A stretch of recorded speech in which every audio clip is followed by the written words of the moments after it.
다니엘 기도회가 진행 중인데요. 지난 6일 수요일 강사님이 남경필 집사님이셨는데, 이분이 이제 간증하신 내용 중에 한국의 중고등부의 복음화율에 대해서 잠깐 언급을 하셨습니다. 4% 미만이다. 그래서 25명 중에 한 명이 이제 기독교인, 그리스도인인 거죠. 현재 우리 학생들 초등학교나 중고등학교 더 적은 데도 있지만 한 반에 대략 25명이라고 치면 한 반에 그리스도인이 한 명 있는 거예요. 우리 자녀들이 지금 다니는 학교에서 어쩌면 그 반에서는 혼자 그리스도인일 수도 있습니다. 그런 세상 가운데에서 믿음을 계속 지켜간다라는 게 참 쉽지가 않은 실정입니다. 이런 실정 가운데에서 우리의 자녀들을 믿음으로 양육하려면 교회에만 애를 써서는 안 되죠.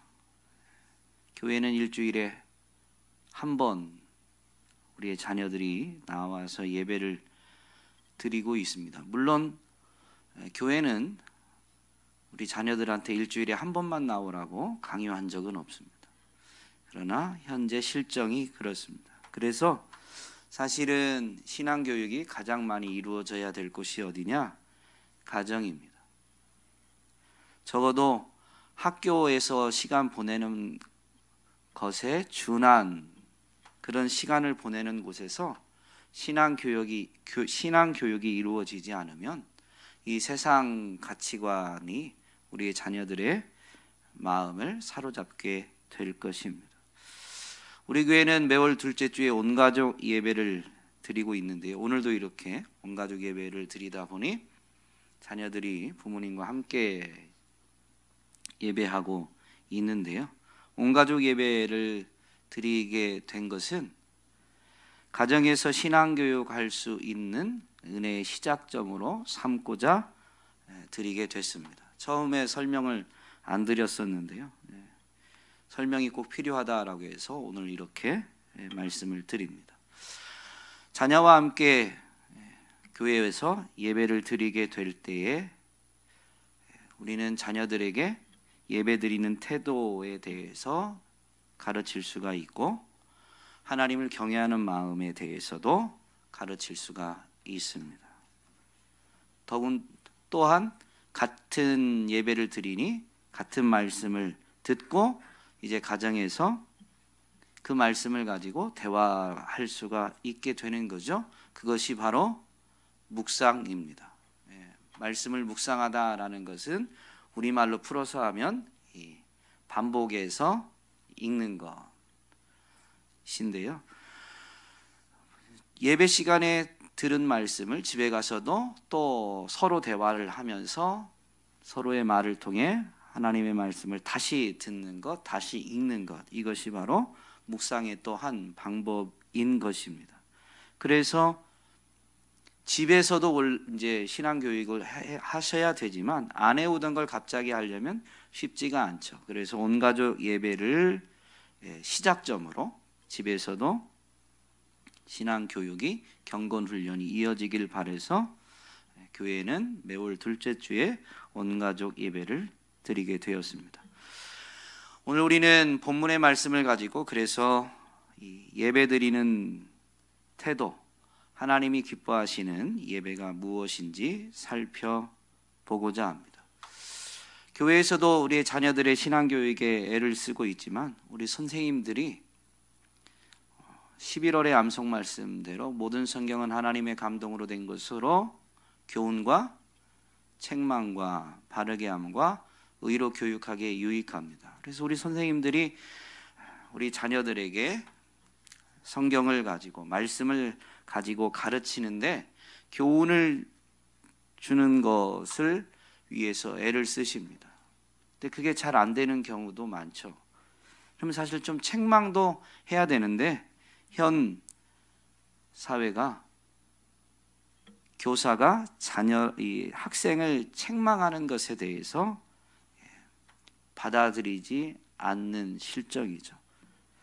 일반 학교에서도 마찬가지고 교회에서도 이미 교회 학교 선생님이 학생들에게 책망을 하게 될 때에 컴플레인이나 그 책망이 조금 체벌로 이어지는 경우는 정말로 이 법적인 고소도 일어나는 일들이 이미 비일비재합니다.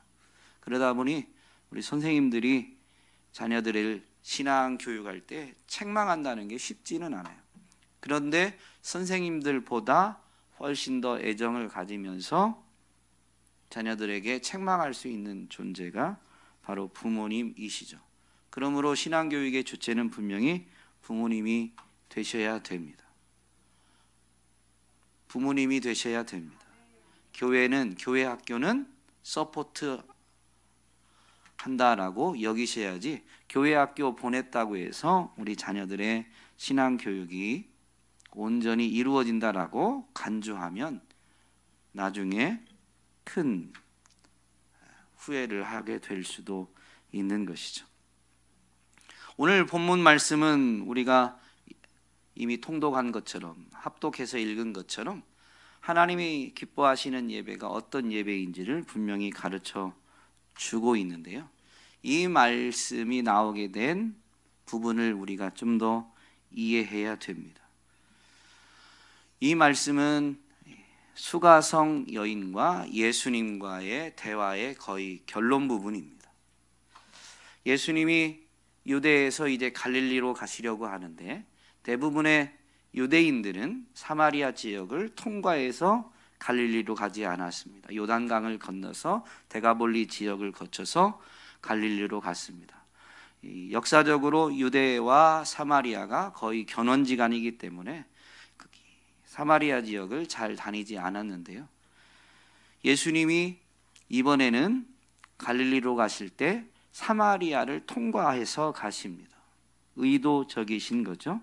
그렇게 해서 수가성에 이르러서 우물가에서 제자들이 먹을 것을 구하는 동안 우물가에 앉아 계시다가 낮 12시 정오에 물 길러 온 이 여인과 대화를 하시게 됩니다. 잘 아시는 본문이실 텐데요, 여러분, 예수님과 이 수가성 여인과의 대화의 키워드가 뭘까요?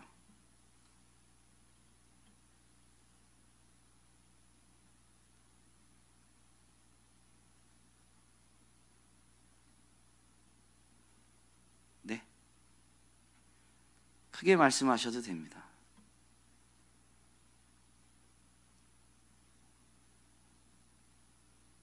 뭐라고요? 이렇게 다 입을 막 이렇게 이렇게 여시는데 소리는 하나도 안 들리네요. 복화술의 대가들만 계신 것이. 물이 매개체가 됐고요, 키워드는 목마름입니다. 그런데 이 목마름을 가지고 예수님이 이 여인과 대화를 하시는데 결론은 뭐냐면 예배라는 거죠. 하나님이 기뻐하시는 예배. 그래서 이 키워드와 이 대화의 결론부를 연결 지으면 예수님이 우리에게 가르쳐 주시고자 하는 그 가르침을 분명히 알 수가 있는데요, 인생의 목마름은 오직 예수 그리스도로만 해결되어진다라는 것이고요, 그 예수 그리스도를 통해서 해결받는 게 뭐냐? 영과 진리로 아버지 하나님께 예배할 때에 인생의 목마름이 해결됩니다. 하나님이 찾으시는 예배를 드리면 하나님이 예배만 받으시고 끝이 아니라 그 하나님이 찾으신 예배를 드린 사람에게, 참되게 예배하는 자에게 은혜와 평강과 복을 주십니다. 성경 전체에서 하나님은 바로 이 은혜와 평강과 복을 주시기를 원하시는 분이시다라는 것을 분명히 가르쳐 줍니다. 특별히 택한 백성들 이스라엘에게 모세를 통해서 이제 직분자들이 세워지죠. 제사장이 세워집니다. 그리고 제사장에게 민수기 6장에 보면 이렇게 백성들을 축복하라라고 하나님이 모세를 통해서 제사장을 시켜서 이후로는 제사장들이 백성을 축복하라고 하는데요. 그 축복이 뭐냐면 하나님이 원하시는 거예요. 민수기 6장 24절로 26절 말씀에 보면 여호와는 내게 복을 주시고 너를 지키시기를 원하며 여호와는 그의 얼굴을 내게 비추사 은혜 베푸시기를 원하며 여호와는 그 얼굴을 내게로 향하여 드사 평강 주시기를 원하노라 할지니라 라고 가르쳐 주셨어요. 그러니까 하나님이 뭘 원하고 계세요? 지금 복을 주시고 지켜주시고 은혜 베푸시고 평강 주시기를 원하고 계세요. 그런데 하나님이 이걸 더 원하시는데 그러면 이걸 누가 받느냐? 라고 할 때 구약에서 보면 하나님의 계명, 말씀을 듣고 순종하는 사람, 신약에서는 예수 그리스도를 믿고 예배하는 사람, 바로 그 사람이 아버지 하나님께서 베풀어 주시길 원하셨던 은혜와 평강과 복을 받게 되어지는 겁니다. 그래서 인생의 목마름이 해결되는 겁니다. 여러분, 참된 예배, 하나님이 기뻐 받으시는 예배는 분명히 있습니다.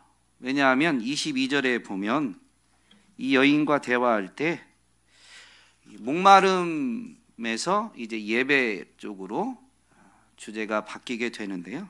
그때 예수님이 이 여인에게 이렇게 말씀하십니다. 너희는 알지 못하는 것을 예배하고, 그러니까 사마리아 사람들이 지금 알지 못하는 것을 예배하고 있었던 거예요. 예배를 안 드린 게 아니에요.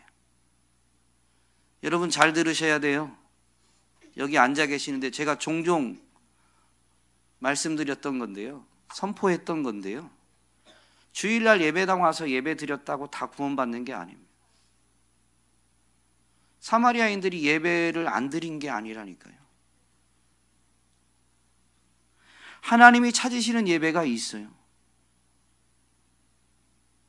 그런데 하나님이 찾으시는 예배가 아닌 그냥 여러분 사마리아인들이 하나님께 여호와 하나님께 예배를 드렸을까요? 우상에게 예배를 드렸을까요? 여러분 너희가 알지 못하는 것을 예배했다라고 할 때 우상 숭배다, 영적으로 음행했다라고 이렇게 말씀하신 것이 아니라 너희가 예배를 드렸다라는 건 예배의 대상은 하나님 한 분밖에 없습니다. 그런데 그 하나님께 예배를 드린다고는 하는데 참되게는 못한 거죠. 왜냐하면 알지 못하기 때문에. 여러분 예배의 내용이 뭘까요? 여러분 예배 드릴 때 하나님 앞에 뭘 드리세요?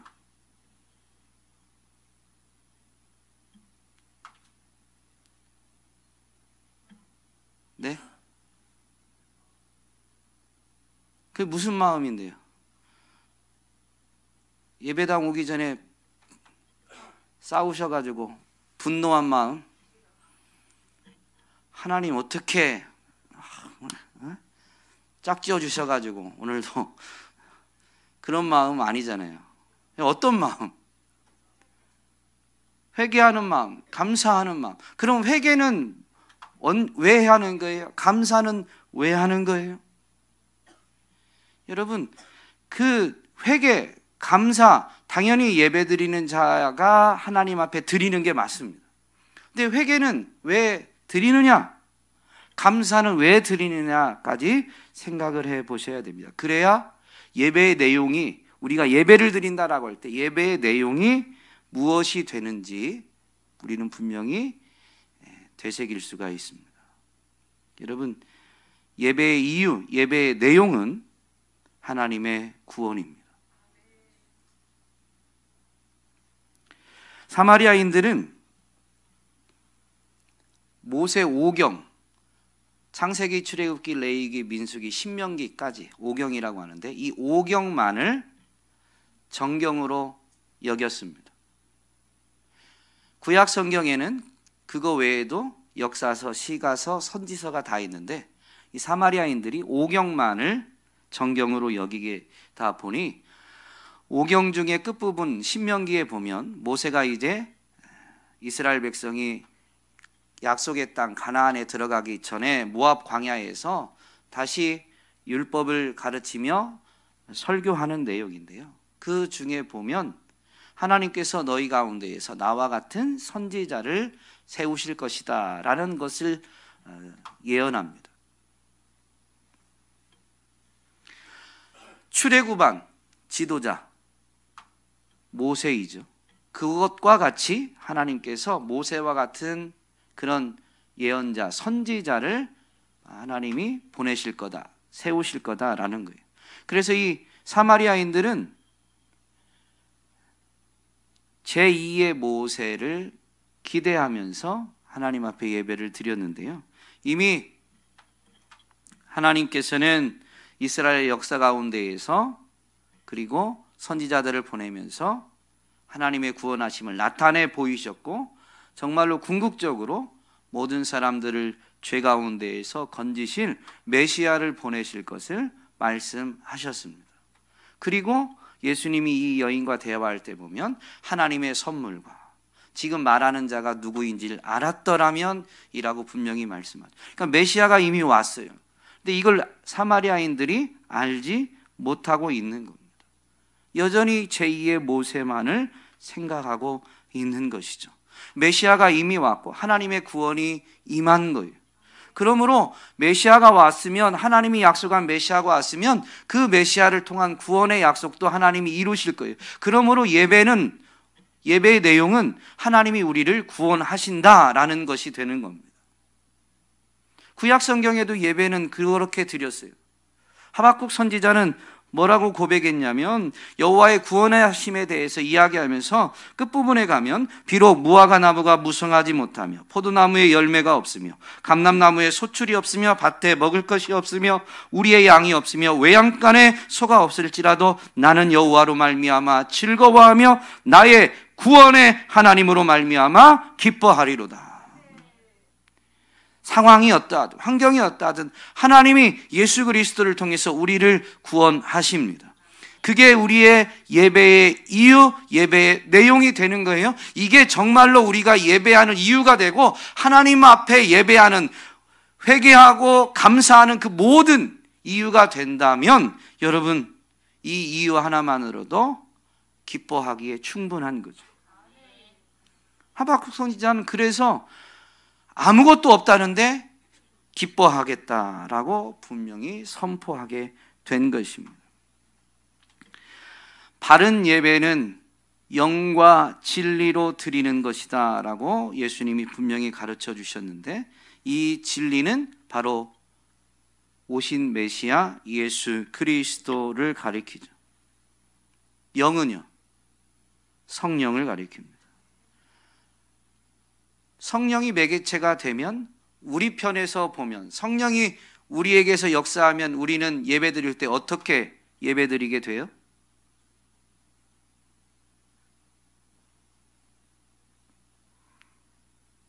성령이 여러분에게 역사한 증거가 뭐예요?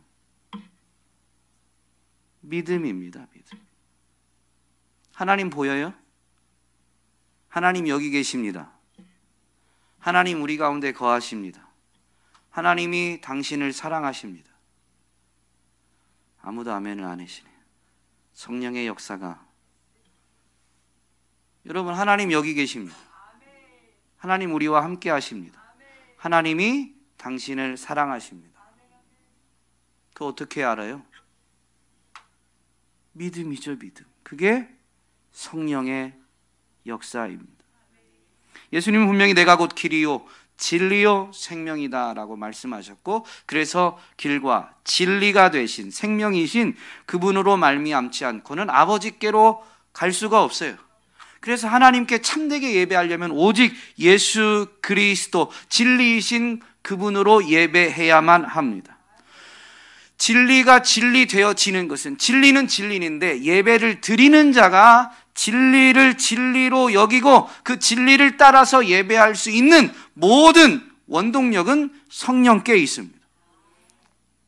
2000년 전에 예수 그리스도께서 이 땅에 오셨습니다. 그런데 오늘을 사는 나에게 그분이 무슨 관계가 있느냐? 여러분, 그거를 깨닫게 하고 믿게 해주시는 것이 성령의 역사죠. 성령님이 우리 가운데 오시면, 진리의 성령이 오실 때 그가 나를 증언하실 것이다 라고 예수님이 분명히 제자들에게 설명해 주셨습니다. 성령이 지금 오시면 다른 일 하는 게 아니에요. 예수 그리스도를 증언해 주세요. 그분이 진리가 맞다.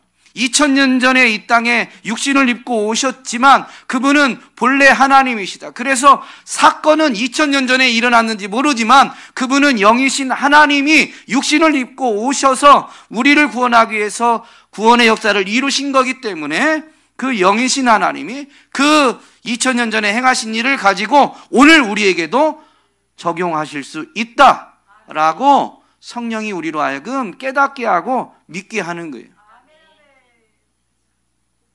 그래서 하나님 아버지께 나아가는 참된 예배는 진리와 영과 진리로만 드릴 수 있는 거죠. 여러분, 개혁교회가 이 공적 예배당에서 믿음의 사람들이 모여서 드리는 예배에서 여러 요소들이 있습니다.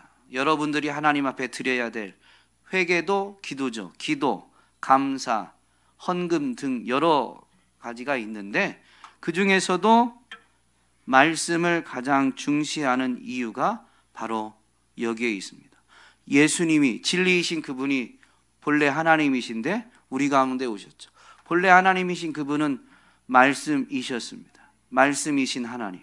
요한복음 1장에 보면 그 말씀이신 하나님이 육신이 되어 우리 가운데 오셨는데 그가 바로 예수 그리스도이시죠. 그래서 개혁교회는 말씀을 가장 중요시 여깁니다.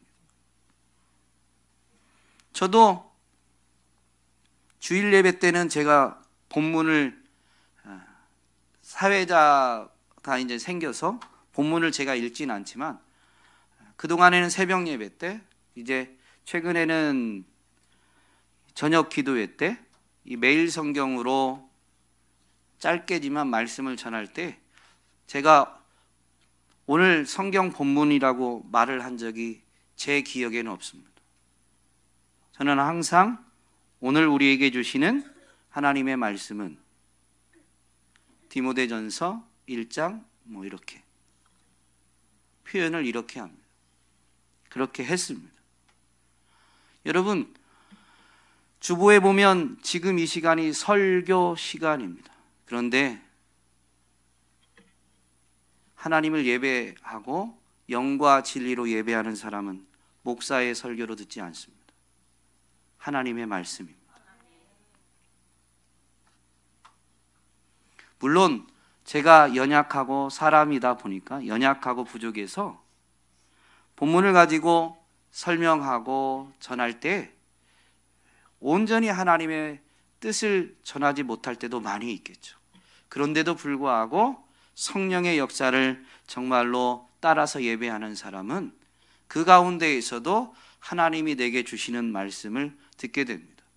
제가 하는 설교 내용이 다 하나님의 말씀으로 들리는 게 아니에요. 그래서 마지막 성경 부분에서 교회에게 주는 편지에서 공통적으로 반복해서 울려 퍼지는 말씀이 성령이 교회들에게 하시는 말씀을 들을지어다.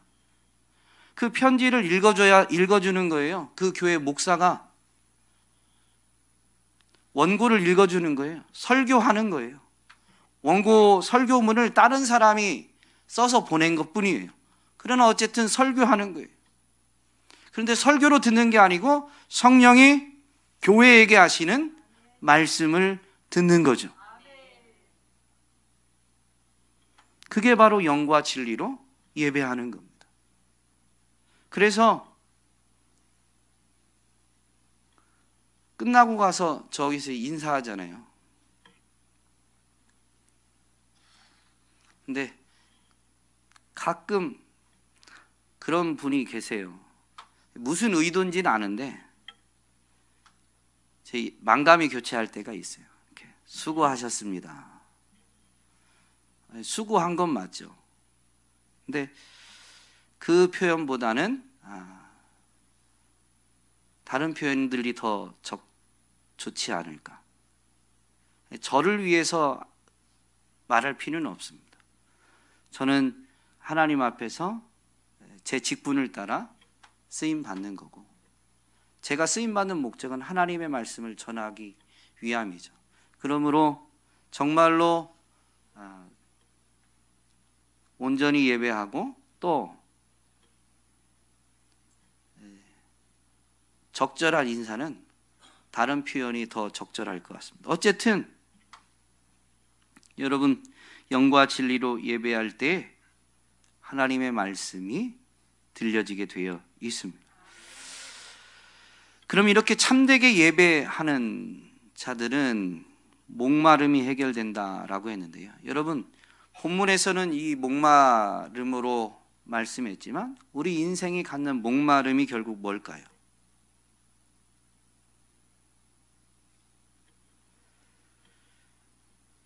이것도 이 여인과 예수님과의 대화 내용을 살펴봐야 되는데, 물을 달라고 해서 대화를 시작하셨는데 예수님은 유대인이 물을 달라고 하니까 사마리아 여인이 이렇게 조금 난처하게 대합니다. 그러니까 예수님이 자기 하나님의 선물과 자기가 누구인 줄 알았으면 오히려 나한테 물을 달라고 했을 것이고, 내가 주는 물을 마시면 다시는 목마르지 않을 것인데 라고 말씀하십니다. 그러니까 이 다시 목마르지 않는 생수를 말하니까 이 여인이 자기에게 그 생수를 달라고 합니다. 그때 예수님이 뭐라고 하시냐면, 그러니까 다시는 목마르지 않는 생수를 달라고 할 때 예수님이 여인에게 뭐라고 하냐면 너의 남편을 불러와라 라고 말합니다. 여러분의 남편은 누구입니까? 본문에서 이 사마리아 여인에게 있어서 남편은 어떤 존재일까요? 남편을 불러오라고 하니까 자기가 남편이 없대요. 그러니까 예수님이 이 여인의 과거까지 다 아시니까 이야기하시죠. 너 남편이 5이 있었고 지금도 다른 남자랑 또 살고 있는데 그 남자도 너의 남편이 아니다 라고 말씀하십니다. 이전에는 남편이 5이 있었어요. 지금도 남자랑 살고 있어요. 근데 그 남자가 남편이 아니래요. 남편의 역할을 못한 것일 수도 있죠. 어쨌든 남편이 아니에요. 그러면 이 여성에게 남편은 어떤 존재일까요? 고대 사회에서 여성은 사람을 숫자로 셀 때 포함되지 않습니다.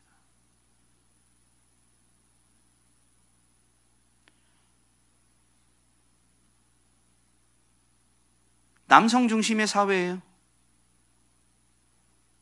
모든 활동은 남성을 중심으로 이루어집니다. 그 모든 사회 안에 경제 활동도 분명히 포함되어 있죠. 물론 불가능은 아니지만 여자가 남자 없이, 즉 아들이 없거나 장성한 아들이 없거나 남편이 없는 경우는 매우 큰 불이익을 안고 당하고 살아가야 되는 거예요. 그러니까 정상적인 삶을 위해서 고대 사회에서는 이 여성에게 꼭 필요한 존재가 남편이었던 거예요. 근데 그래서 남편을 둔 거예요. 음탕해서가 아니라. 근데 그 남편이 5이나 있었고, 그래서 또 남편이 필요해서 남편을 또 두었는데 이 6번째 남자는 남편의 역할을 안 하는 거죠. 남자가 있긴 한데 남편이 아닌 거예요. 남편으로서 역할을 안 해주는 거죠. 이 여인이 남자와 살지만 여전히 과부와 같은 거예요. 보호받지 못해요. 어떤 활동에 정당한 대우를 받지 못해요. 그 모든 것이 모든 것을 의미하고 있는 겁니다. 여러분, 오늘날 세상은 지금 본문에서 이 여인에게 남편과 같은 것을 여러 가지로 이야기합니다. 돈, 학벌, 집 등등. 그런 것이 정상적인 삶을 살려면 꼭 필요하다라고 말합니다. 그러니까 학창시절에 이런 것들을 어떻게 하면 갖출 수 있을까라고 준비하려고 하는데, 여러분, 학창시절에 내게 꼭 필요한 만큼 이게 채워질까요?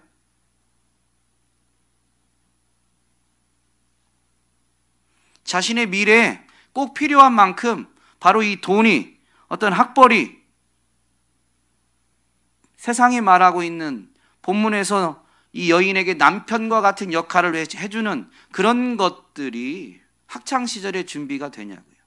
얼만큼 있어야 되느냐, 그런 것도 누구도 알지 못합니다. 그렇기 때문에 여러분, 이 세상의 소리에 귀를 기울이면 늘 목마른 거예요. 더 있어야 되는 거예요. 내 미래를 위해서, 내가 지켜지려면, 안전하려면, 남들과 동일하게 정상적인 활동을 하려면, 학창시절에 보면 미래를 생각하면 지금 있는 정도로, 우리 부모님이 지금 사랑하는 나를 위해서 예비해 준 이 정도로는 안심이 안 되죠. 사실 그걸로 자녀들의 미래를 보장한다라고 부모도 생각하면 계속 일하지 않을 수가 없는 거예요. 물론 일은 해야 되지만 더 벌어야 되고 더 모아야 되고 끊임없이 목마릅니다. 여러분, 이 목마름이 인생에서, 삶에 있어서 목마름은 결국 어떻게 드러나냐면요, 외로움으로 드러납니다. 오늘 드림 찬양 때 찬양해 주셨지만 외로움과 방황 속에서,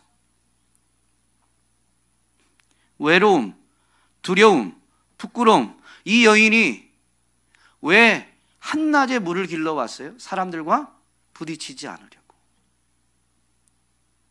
여인 혼자 그러는 때, 여러분, 물 길러 올 때 다른 여자들에게 무시를 받을 수도 있고, 또는 남자가 물 길러 오면 해코지를 당할 수도 있고. 그러니까 이 여인이 혼자 가니 외로움이 있죠. 두려움, 또 조롱이나 이런 것에 대한 부끄러움, 또 맞서기 어려운, 견뎌내기 어려운 그런 무기력함, 불안, 염려 등이 다 인생의 목마름입니다. 또 이런 것들이 쌓이다 보면 무언가에 대한 탐욕, 심지어 중독으로도 이어지게 되죠. 이게 인생의 목마름인 것입니다. 목마름이 삶에서 표출된 거예요. 근데 이런 것이, 이 인생의 목마름이 오직 누구를 통해서만 해결된다고요? 예수 그리스도를 통해서만.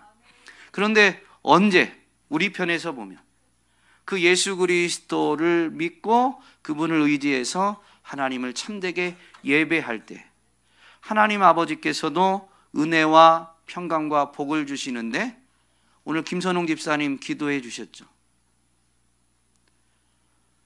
누구를 통해서 줘요? 예수 그리스도를 통해서. 너희가 내 이름으로 무엇이든지 구하면, 그러니까 예수 그리스도의 이름으로 우린 나아가고 하나님은 예수 그리스도를 통해서 우리에게 은혜와 평강과 복을 주시는 거예요. 그게 예배를 통해서 확인되고, 예배 시간에만 그게 이루어진다는 게 아니에요. 그게 예배 시간을 통해서 경험되는 거예요. 확인이 되는 거예요. 이 예배를 통해서 이게 체험되어지면 삶에서도 교회에서 예배드리는 것처럼 사도신경을 하거나 찬송을 하거나 이런 순서를 안 가져요. 그런데 여러분, 하나님을 구하고 찾습니까? 그냥 하나님 없이 살아가려고 합니까? 체험되지 않으면 하나님을 구할 여력도 없죠. 다른 것을 더 찾고 의지하게 되니까. 그러나 정말로 하나님을 구하고 찾으면 하나님이 들으시고 하늘에서 응답하셔서 은혜와 평강과 복을 주시더라라는 게 체험되어진 사람은요, 삶을 살다가 목마름이 느껴지는 순간에 하나님을 찾고 구하게 되어 있어요. 이게 더 경험되어지면 어떻게 될까요? 여러분, 인생이 목마름이 느껴질 때 물을 마시는 건 이미 늦은 거랍니다. 정말로 지혜로운 건 정기적으로 물을 마시는 거예요. 그러면 목마름조차 느끼지 않고 몸도 더 건강해집니다.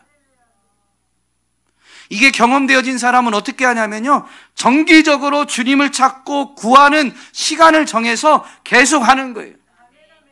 다른 것은 빼먹어도 정말로 하나님이 위로부터 부어주시는 그 은혜와 평강과 복이 이 땅에서 삶을 살아가는 동안 내게는 절대적으로 필요하다라는 게 진정한 신앙 고백이면요, 정해놓고 그분을 찾고 의지하게 되어 있습니다.